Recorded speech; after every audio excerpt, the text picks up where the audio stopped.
Today, we're going to talk to an agent who had no business background before becoming a real estate agent and has to date closed over $5.5 billion in real estate by embracing her authentic self. You're going to want to check this one out, so stay tuned. This episode of Keeping It Real is brought to you by Real Geeks.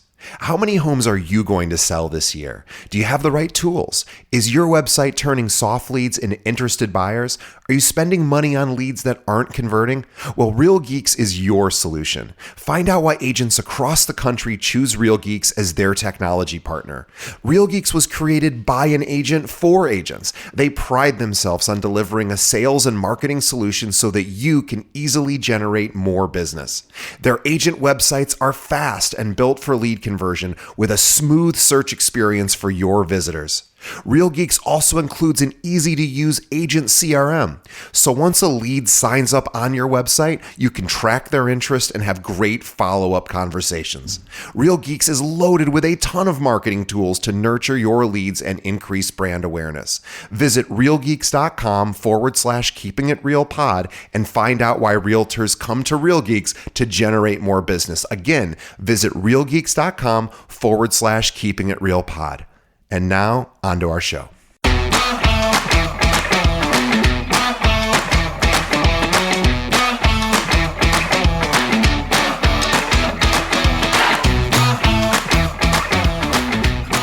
Hello and welcome to another episode of Keeping It Real, the largest podcast made by real estate agents and for real estate agents. My name is DJ Paris. I am your guide and host through the show. And in just a moment, we're going to be speaking with superstar, and I really mean superstar, Louise Phillips Forbes from New York. And before we get to Louise, you guys we can't get to her fast enough, but before we do, please do me a favor, two things. Leave us a review, whatever app you're listening to us on. Let us know what you think of the show. We really do take those comments to heart, and it helps us get in front of more people. And also, tell a friend. Think of one other realtor that needs to hear what Louise is about to tell you, and trust me, you're going to want to share it after you hear this. But let's get to the main event, my conversation with Louise Phillips Forbes.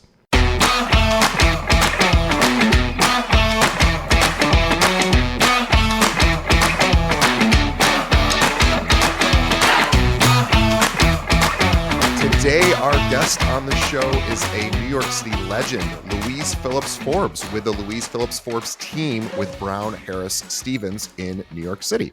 Let me tell you more about Louise. For over 3 decades, Louise Phillips Forbes has been an industry leader in New York's residential real estate market, with her career sales exceeding, dramatic pause, $5.5 billion.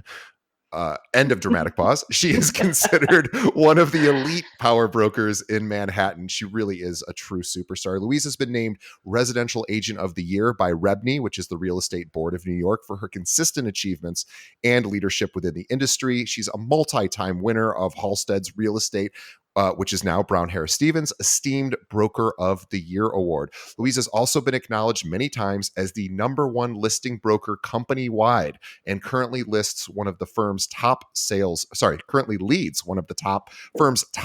teams. She has developed a significant following among developers, buyers, and sellers throughout Manhattan, from the Upper West Side and Upper East Side to the West Village, Tribeca, Wall Street, really everywhere, Manhattan and the boroughs. Louise proudly serves prominent New Yorkers. Please follow her on Instagram, which is Louise Phillips Forbes Team. I will have a link to that in the show notes, and also visit her website, which is louisephillipsforbes.com. And we will also have a link to that as well. Louise, so happy to have you. Thank you. I'm just going to add to that lovely intro that there's also Wheezy _says. And that's WEZE_SEZ, if you really want to get a little essence of Wheezy. Should I call you Wheezy as opposed to You know what? Louise? I met my husband on a blind date, and I was like, all my friends call me. My husband's very elegant, and he certainly elevates me. And I was like, all my friends call me Wheezy. And he was like, turning the menu going, I will never call you Wheezy. Is he not a fan of the Jeffersons, or? I don't know. But, I'm from Nashville, Tennessee, and that's just what everybody called me growing up. So I love that you still have a little tiny bit of that Nashville accent, which I just think is one of the best accents in our country. I love the Nashville accent. It's Well, awesome. when I'm negotiating, particularly, it's something that I don't intentionally do it, but when I'm a little nervous, I go home. We go home. I go Yes. home in my accent, and so yes. Wait till I What? spend about 10 days in Nashville, and then I'm like, y'all, it's Wheezy. What Yep. y'all doing? Oh, I love Nashville so much. Everybody loves Nashville. It's Yeah. pretty much a universally beloved city. It's like Charleston is kind of that way. Yep. Austin. There's a few cities that you'd be hard pressed to find somebody that goes, "Oh, Nashville, yuck." It's like everybody loves it. But Amen. anyway, let's get to your origin story. Our audience always loves to hear. I know you've been in this business for 30 plus years, but why did you get started and how did you get started in real estate? Well, I always say that I kind of fell off the boat from Nashville to New York City. I came here really seeking the Broadway lights. I was a dancer, Oh, and I still I miss it. I did some off Broadway things, but really with everybody who is in real estate, we all have multiple chapters in our life. I would say the new generation is being educated to be in real estate, but my journey was through the back door, which was through coming here and ending up in New York. And literally, I was bartending, and somebody was like, "You would be so great in real estate." And I went, I took the card, I met her friend, and he was like, "You got a job." And I called my brother, and I was like, "I got a job, I got a job." And he was like, "That's commission only." And I was like, "Oh, no." And for all the new brokers out there, I just want to say, keep coming back, because I literally made $8,400 my first year. And I lived on $30 a week. I came to New York with $800 in my pocket, and almost $6 billion later. I am so in the right place. I have a degree in special education and elementary education, and I had a scholarship to dance and dance for two dance companies. And how real estate filled all those holes, I have no idea. But it's not the business of brick and mortar. It's really the business of people. And that yeah. is what blows my skirt up. That is, by the way, just the blows my skirt up expression is adorable, and I love that. I love that. But you're right, and it is a relationship, of course, business. It's an interpersonal business, and brick and mortar. Uh, Even in real estate offices aren't that packed anymore, unless there's teams that are working and need to sort of have that space. But Sure. so many people are moving away from the brick and mortar offices. Although I still, there's obviously still tremendous value in that. But I would love to learn a little bit about, you've been here, you've been around 34 years. I want to dive into sort of just a more challenging topic. Because of where we currently are, and it's something that everybody's probably experiencing some version of, which is it's a down market. It just is. It's where we are, and the interest rates are up. Of course, inventory is down. Again, I know Manhattan is kind of its own ecosystem there that maybe sometimes a little bit outside of what the rest of the country is experiencing. But I would always love to hear from huge producers like you and your team. How are you keeping everyone motivated, work moving forward? What is your team focused on right now? Because of course you're still working. Right, of course. I mean, listen, I didn't have a Rolodex. For all the young listeners, that was a thing that we held all of our contacts in. Now we Yep. have our phones. But I had no contacts. All my friends were like starving artists. And um I would just say that I was not comfortable with the commission model, because that meant that I had to be worthy. I needed to earn my keep. Yeah. And something clicked in me, which is a philosophy in down markets and up markets, it doesn't matter. That I realized that if I looked at myself not as a salesperson, but an educator, I felt much more comfortable. And if I operated from being of service at all times, what goes around comes around. So these are those markets that operating by being of service to my competitor and sharing my knowledge and collaborating and doing more than I need to do comes back 18-fold. So Wow. that is one of the greatest wisdoms that I've learned through trial and error, honestly. And there'll be people that will, you give them an inch and they take a mile, and then when you really need them, they're not there. But for the most part, it is appreciated, and honestly, buyers and sellers come and go, but we have Yeah. each other for decades, and the Yeah. richness that that gives you in wisdom and experience. And I love it when I'm going to lose a piece of business. Hopefully, I'm losing to somebody I respect. Yeah, and there's enough business to sort of go around, right? And you don't win every deal, of course, as you have been in this business a long time. You win a lot of them, obviously, but it is always, I always say it's always a good idea to play nice in the sandbox, especially because it is, at least for now, it's called a cooperative commission. We're supposed to be cooperative. Yes, And yes, how important is the relationships you've built with other realtors over your career?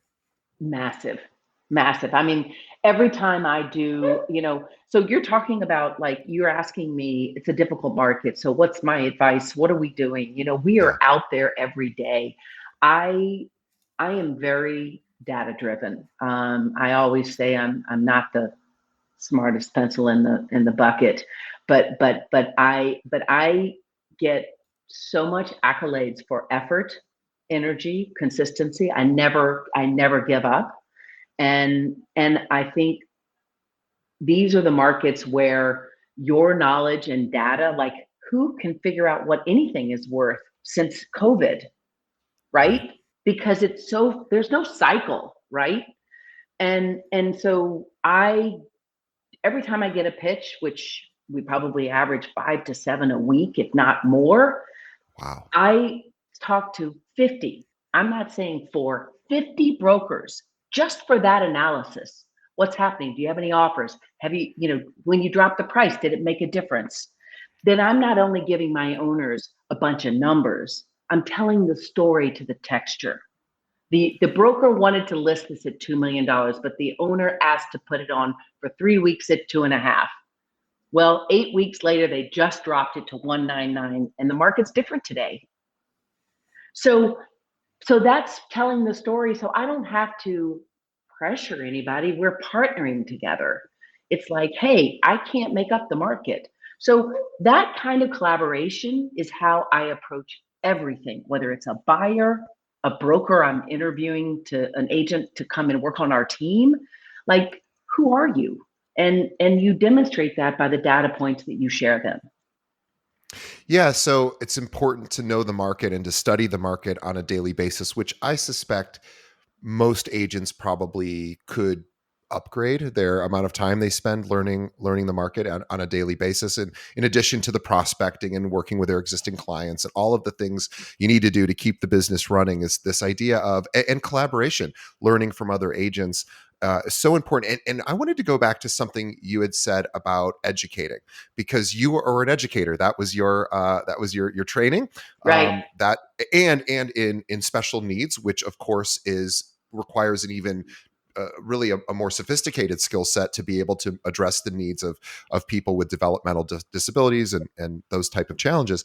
And it probably, I would assume, your level of patience that you have in communicating with clients and really educating them is probably served you extraordinarily well, because again, as realtors, we oftentimes can forget how challenging, emotionally a purchase or a sale can be for the client. It's easy for us to sort of say, oh, it's all going to work out, but it may not feel that way to the client in real time. Absolutely.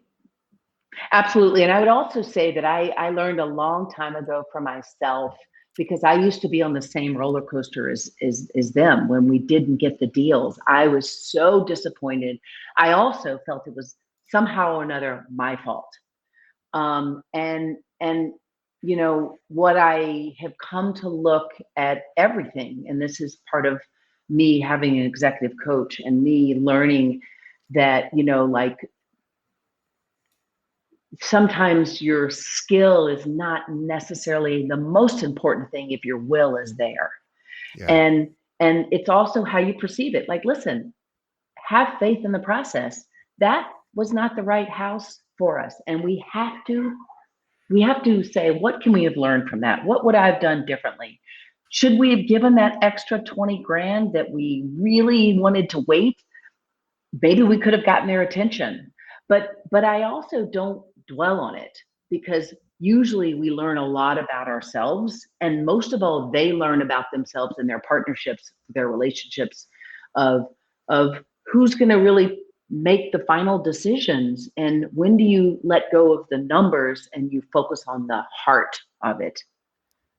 Because that to me is why I really am so fulfilled, because what I do is not a transaction. It's you know, it's purposeful. It's making, it's, you know, I built the rest of my life around my home. To be a part of that is such a privilege. Yeah, it really is.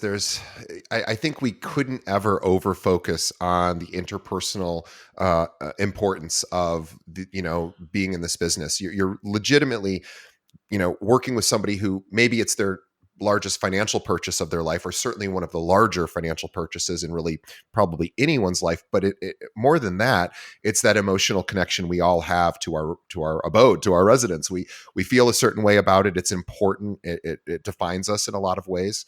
I also want to talk about aesthetics just briefly, because I think we never talk about this on the show. And of course, aesthetics are just one little minor portion of anyone's business. But I love the fact that you have a look, you have a style very much unto you that is very much you. And it's very cool. And you are a creative person, you are a dancer. Oh, So you have this really cool way of expressing yourself physically. So I would just love to hear a little bit about how you're able to do that in real estate. I love that. I love that. Well, talking about my look, I always, when I teach real estate classes or whatever I'm working on in collaboration with some of the real estate board or our courses for continuing education, I literally tell the story about when I showed up my first day in real estate. Okay, just everybody close your eyes. I usually say, okay, everybody, 400 kids in the audience, and I'm like, close your eyes. All right, imagine a unitard with a prairie skirt, green cowboy boots with a hole in my left one, and shoulder pads. I Sure. just want you to have the visual. And honestly, I had never been in an office. I was a dancer. I have a degree in special education. I did Tony Roberts, creative visual Robbins. I listened to his, I learned how to creatively visualize who I wanted to be. Yeah. I was in my 20s, and I was pretty cash. I mean, as you see, I haven't changed that much, but I do have a look because, I remember when I would go home, and my sister was a school teacher and she married her college sweetheart, and she's amazing, but we are like yin and yang. And she would like, let's go shopping. And I would end up with all these outfits that my sister would wear. And I was like, oh my gosh, what am I doing? So I would say just embrace who you are today and who you become every day, because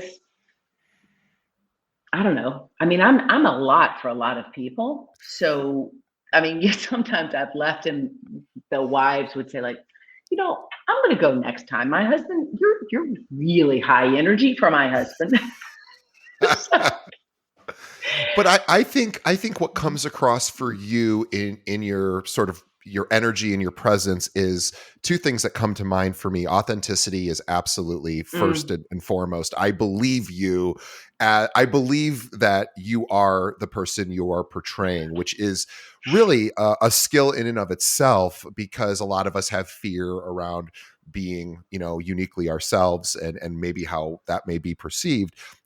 And also, so there's that authentic part, but also I think there's this sort of passion that sort of also uh, radiates from you, that is mm, very clear that you are doing what you want to do in your yeah. business. There doesn't seem to be hesitation, or I mean, you've been doing it 34 years, but it is like it seems you are as into it today as I suspect if I would have interviewed you 33 years ago. I bet it would be about the same level of passion and excitement. Yes, other than I would be a little more timid because I will never forget the first co-op deal that I did with the attorney who I'm still working with today. And it was a $63,000 walk-up apartment. Yes, they did exist at that point. And she's like, "So how's the board package coming?" And I'm like, "What?" She's like, "Well, this is a co-op." And I'm like, Right. "Wait a minute. What does that mean?" So I just want you to know that it's okay to not know everything. I mean, you might want to know Yeah. a little more than that, but but I learned a long time ago. I'm terribly dyslexic, and I only make dyslexic children. And owning those imperfections in ourselves actually for me turned out to be my secret weapon. My Yeah. spatial memory is like Rain Man. So I think that sometimes I have heard kids say to my own kids, "Wow, I would never tell anybody I'm dyslexic." And my son is like 9 years old at the time, was like, "Just means I learn differently. It's no big deal." But Yes. that vulnerability is inviting. Yes. It's like, I'm gonna trust you with a little bit about me, Yes, you and know? I'm trusting you with information that you can use to harm me, meaning you could reject me, you could make fun of me, you could, and most people won't do that. So it's this Yeah, fear we have of, like, if I reveal this about me, maybe I'll get punished for it. However, most people aren't like that. Yes, once in a while somebody will, especially kids in a playground, maybe in grade school, they'll make fun of that. right. But adults aren't really so much that way. And I think the courage to be vulnerable is both one of the hardest things to do. It's also one of the most rewarding, because what I've found in my life is that people don't run away generally.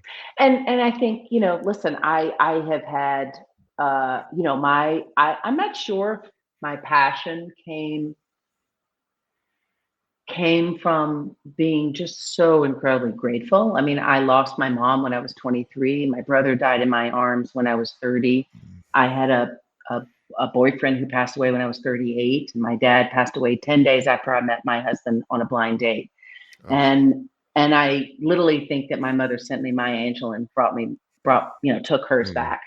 But when you go through those kinds of obstacles in your life, you just can't sweat the small shit. And believe me, I still do. I mean, you can bleep that. Sorry. no, Oops. it's okay. It's honest. But I still do. But when you have loss, and when you have the privilege to be focused around people's homes, because what does home think for you? It's family. I left my family, right? Yeah. I lost a lot of my family. And so my clients, I have 7, 8 godchildren. They can't, I mean, I met my husband on a blind date from a client. So I created a new family that happened to be Yeah. part of what I do in business. I am so touched by that. And you did just list a lot of challenges that you have gone through, because of course you're human and people leave us. It's just part of the But deal. I was going to say it also armed me to deal with Y- estates and mm, loss and Yes. family. And Yes. when I hear from my clients that they have an autistic child. Well, I am the first person to connect the dots. Let you talk to my friend who has 3 boys and her son is 3 and he's autistic and she's got.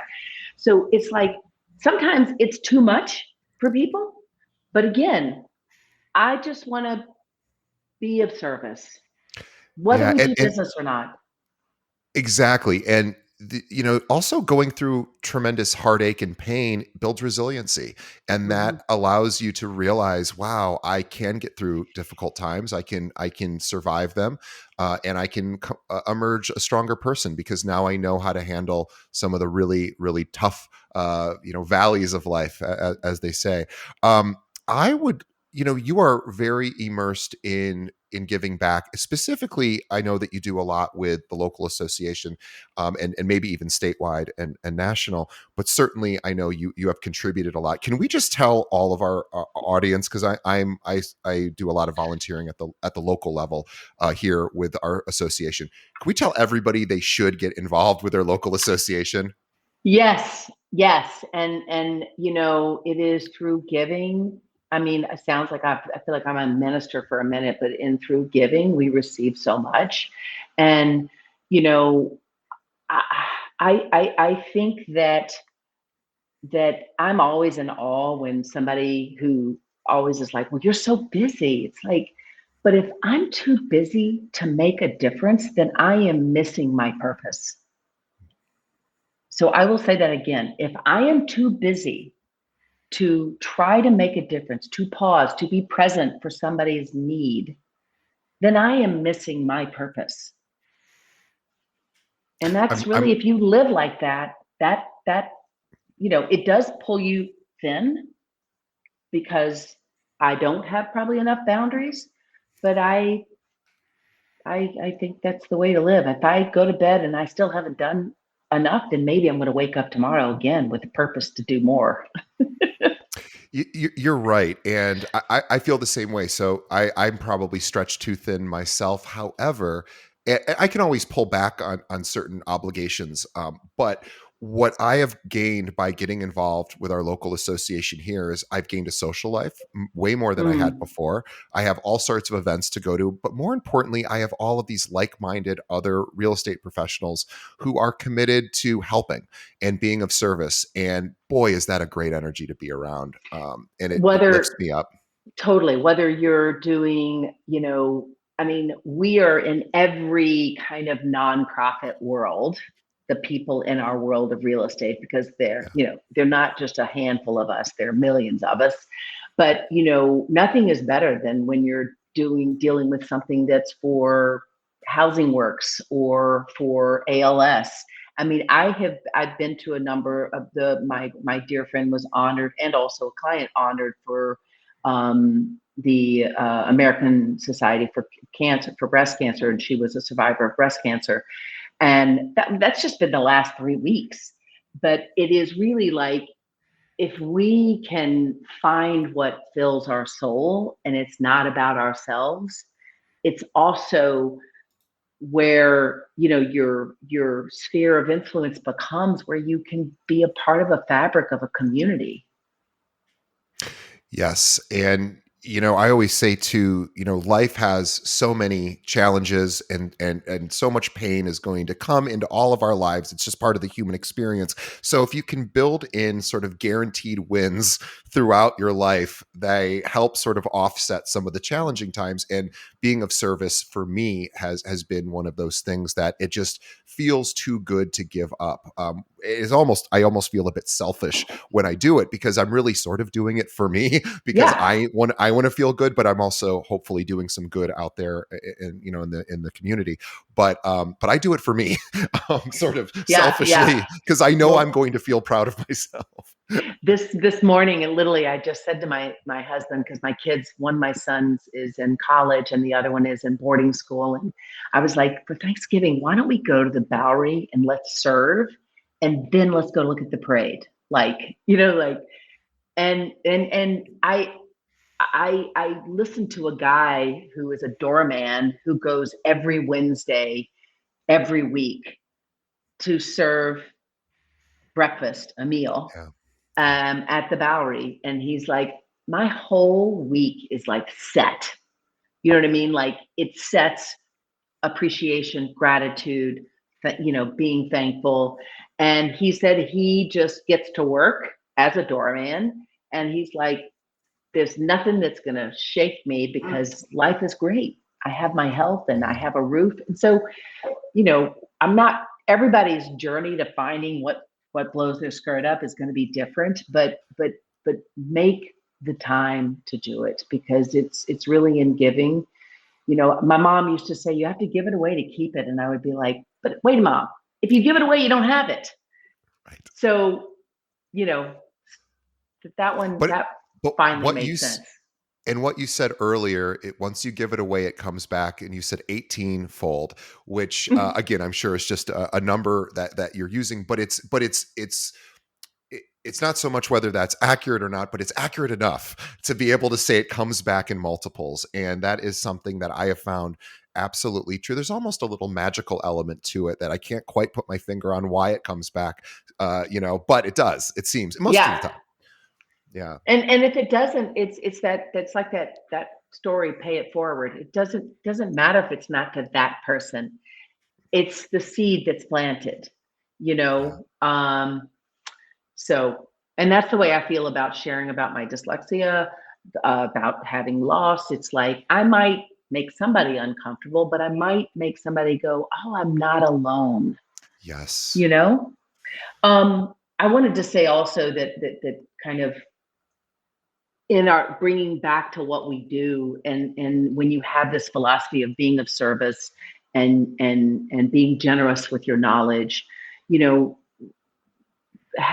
having people that I just said this last night. I was talking to somebody about meeting them for coffee because they want to do something different. And I was and I said, I think that I probably brought like 80 people into real estate by this point, Wow. where people are like, well, I was a sales manager, I was an architect, I was a investment banker. Do you think I could do this?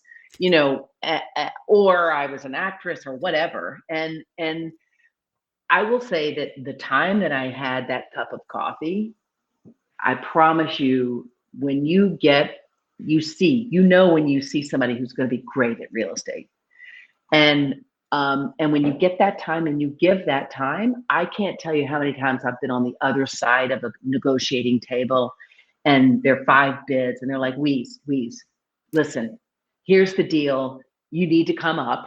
I would love to see if I can't tell you what the other bids are, but you really you extended yourself to me. So I want to make sure I do my best for you because I know they're your personal friends, right? It's That's all about worth, relationship. I mean, what that is worth is almost, it's almost not countable, because it's worth so much to build those relationships, and then those relationships will possibly help. And that And isn't I the reason wasn't why. expecting Yeah, that, just to of be course. clear. But again, it's just a seed that was planted. And I'm saying that for people when, even when I know I can't make an appointment, like I know I can't do it because my owner is definitely not going to let me in. I sometimes pick up the phone and I will say, I've just done my best. I cannot even negotiate this, but let me tell you what I can do for you. And brokers are like, always like, you didn't need to call me for that, Louise. But to me, doesn't that make you feel important? Yes. Because I do care. And sometimes I can't do anything about it. And that 17-second phone call is like 27 chips. Again, not why I did it, but but that's how I know how I feel when somebody makes that effort. Yeah. It's important to be heard, to feel heard, to allow others to be and feel heard as well.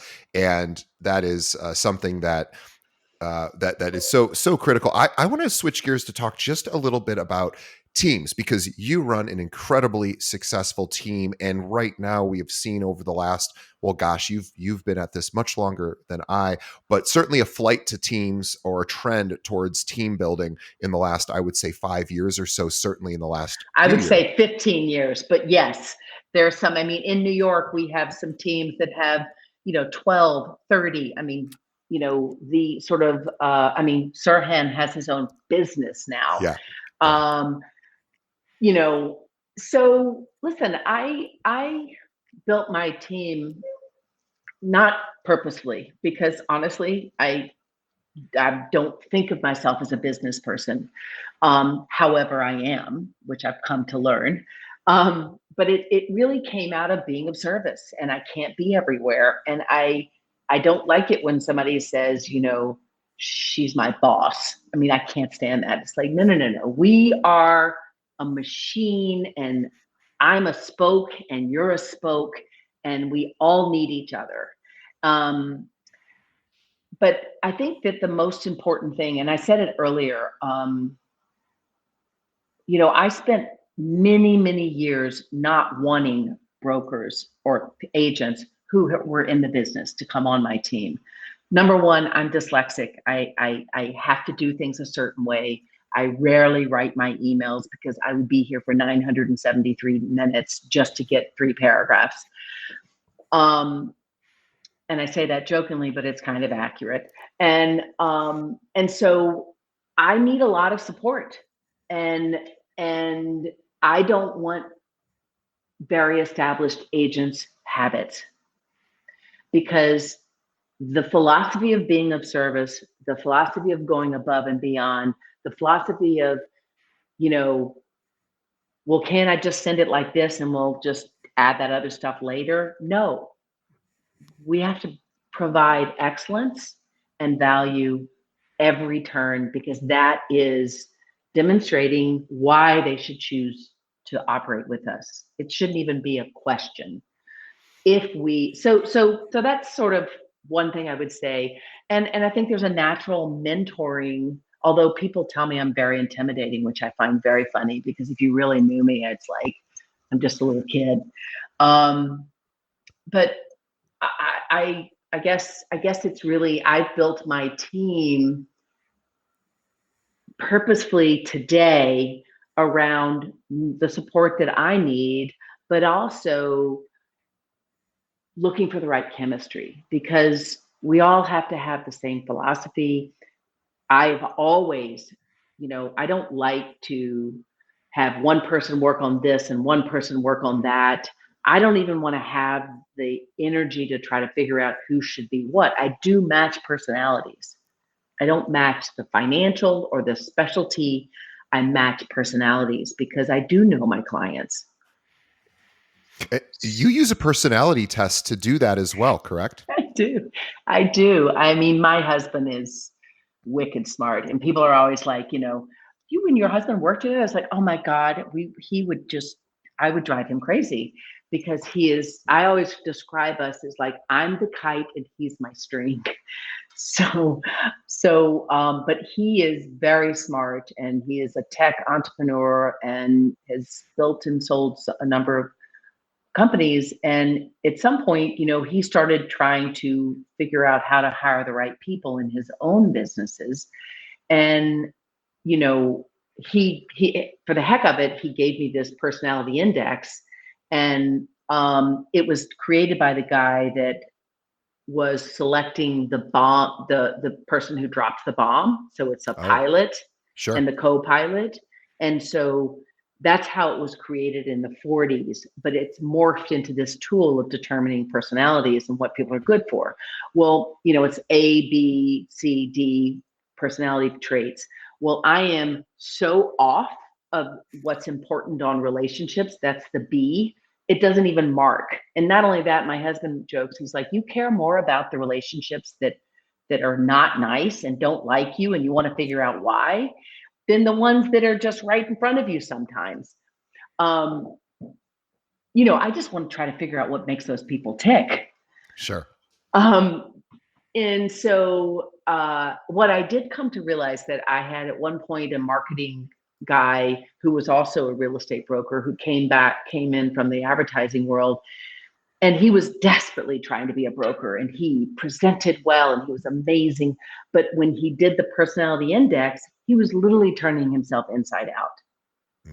He was not at all being who his natural self was. And so, I know, I mean, now I have enough of the right people in the right seats that we literally can finish each other's sentences.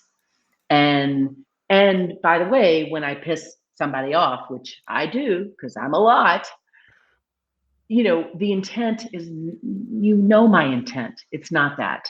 It's just not having time. And so the trust that's built with those moments, and lots of them, you have built your own dynamic of a family. Yeah. I want to say one more thing about compensation, because I remember watching older agents have assistants, and they kind of barked at, like, get me coffee and make copies, and that's a typo, do that over again. It's like, it was not collaborative. And Mm, I really wanted to have something that was, people, I can't be everywhere. So I didn't want many me's. I just wanted people that complemented my many weaknesses, but also the diversity of who's going to be attracted to who as we work together. And that was a really good, I don't know if it was intentional, but it just sort of happened where I felt filled the seats with people that complemented my weaknesses, or, you know, yeah, I would say that. And so they don't think like me. They complement our strategy. Yeah, I love that. And we should also mention too that if you are a realtor in the Manhattan market and maybe you are thinking of a switch, or maybe just want to see what other opportunities are out there to see if there is better chemistry. Maybe you're not currently on a team and you think that you could provide some value to the team and maybe get some value as well. Or maybe you're somebody that's currently on a team and it's just maybe not the right fit. Of course, not all teams are. And so, if you think that you would like to partner with Louise and her team, obviously she does not take everyone. In fact, she doesn't take hardly anyone because she wants to find the right fit. But when she does find that, she embraces them and brings them on. She has a very successful team, nearly 6 billion in sales. So, Louise, if any of our listeners who are realtors in your area are interested in thinking that maybe they would be a good asset to you, what's the best way they should reach out? You can DM me on Wheezy_says, or you can go to the website. Um, I don't know if you've got a chat log in your podcast, but no, I mean, I think those are two great spots. Yeah, and also realize too that when you're reaching out to top producers like Wheezy, she's busy. She's a very busy person. So be patient. A lot of people listen to our show, and a lot of people will probably be messaging her. So please be patient there, and also think about. I always think if you're going to approach a top producer, think about what problems you can help solve for them, and if Hmm. you can think about what you can bring to the table as opposed to just what you might get, you'll probably get a lot further. And Louise and her team obviously are exceptional. They're legends in the New York market. So it is a very, very big deal. And please do reach out to her if you think you could be a good fit for her. And then her and her team will take a look. But also, I want everybody to follow Louise. Check out her website, it is It's Louise Phillips Forbes LouisePhillipsForbes.com. com, and then Louise Phillips Forbes team is where you find her on Instagram. We will also have a link to your Wheezy one as well. We will have a link to all your social profiles, but also just wanted to ask one final question. What was the biggest mistake that you think you've made in the 30, or a mistake that you sort of wish that you could go back and correct? Because I always like to humanize our guests a little bit too. So can you think of something that you Hmm. wish you would have done different in your career? Hmm. Wow. There are so many things. What would I have done differently? I mean, I don't think I'm grateful that I don't live in regret, right? Yeah. Yeah. Because even if I've made mistakes, which there are pretty much every day, the ability to clean up your mistakes and own your part in it, I think is really valuable, so you don't live in the negative. Yeah. I'm trying to think of an example that just stands out. I mean, I've um, Well, here's what I love. Yeah, Here's what you I love about. stumped me, by the way, just to be Here's what I clear. love about why you're stumped. I love this because you don't live in regret. You keep your side of the street clean. When you make mistakes, as you say you do every day, you own them, you acknowledge them, you make amends if you need to, and you move on, and you don't hold on to it. So the fact that you're not holding on to it doesn't mean you didn't make mistakes. You Yeah. admitted as much, but that you don't have a list of these horrible atrocities that have been committed, which probably weren't horrible anyway. But the idea of letting go and moving Yeah. forward is really awesome. I will say one thing about, and I can think of one of the most difficult times I almost got out of real estate. So I had a couple of team members that worked with me, and, I had a contract, but I am not a business minded individual. And, I operate with such trust. And, I remember I had somebody who sat next to me when I was younger in the like 90s, early 2000s, and she was locking up her desk with all of her files. And I thought to myself, like, how odd is that? And so I never felt like you can't take my relationships. Right. But in fact, I had team members that worked for me for a decade and just shy of a decade. And we had such an intricate fiber of how we operated, that, I knew exactly where if I'm selling an apartment to somebody that my kids go to preschool with, and I'm kind of clear where that relationship came from. But I had a couple of agents that left and went to another firm, and they left very strategically on time at, planning probably 3 to 4 months in advance, and targeted my business for 5 years, still today. Ugh. And I was so devastated emotionally that Sure. I just didn't understand that betrayal, that it took me 3 years to thaw out, trust unconditionally. However, I got my ducks in a row. So if you're building a team, even if it's your best friend, have a good contract. Don't be short-sighted. And also, if you're going to have employees like operations, drivers, marketing people, have a third-party contractor, hire them, have them on a payroll, pay 20 whatever percent more for their salary. Protect yourself, because I've had people fall and be disabled, and, or go on disability, and I would never have known how to manage that. Sure. So it's a big thing that people who build teams are not addressing, and it's Yeah. going to bite them in the rear end. 100% agree. So if you are joining a team, make sure that team seems to have their HR in order and some sort of operations in order, so that Compensation you can. clear, Yes. contract terms, everything, because you're in the business and you need to take care of yourself. Sorry about my phone. No, it's perfect timing, because I got getting a call as well. So this is perfect time for us to wrap up. You have provided so much value to our audience. So on behalf of everyone listening, we thank you, Louise, for your time today. You Thank are a you. superstar, obviously, in the New York market, and we are so honored to get some of your time today, because we know how valuable that is for somebody as busy as yourself. So on behalf of the audience, thank you. And on behalf of Louise and I, we want to thank the audience as well for sticking around to the very end. Please tell a friend about this episode. Please leave us a review. Let us know what you think of the show. But the best thing to do for sure is just keep spreading the word. Let other agents know that this podcast exists. And we have grown we just crossed over 3.2 million downloads, thanks to you guys, not thanks to me. So I thank you on behalf of our entire crew here. And Louise, thank you again. We will see everybody on the next episode. Thanks, Louise. I'll see you in New York soon. I will be there, and we'll go to Katz's or something. We'll have fun. I love it. All right. Ciao. See you later. Bye-bye.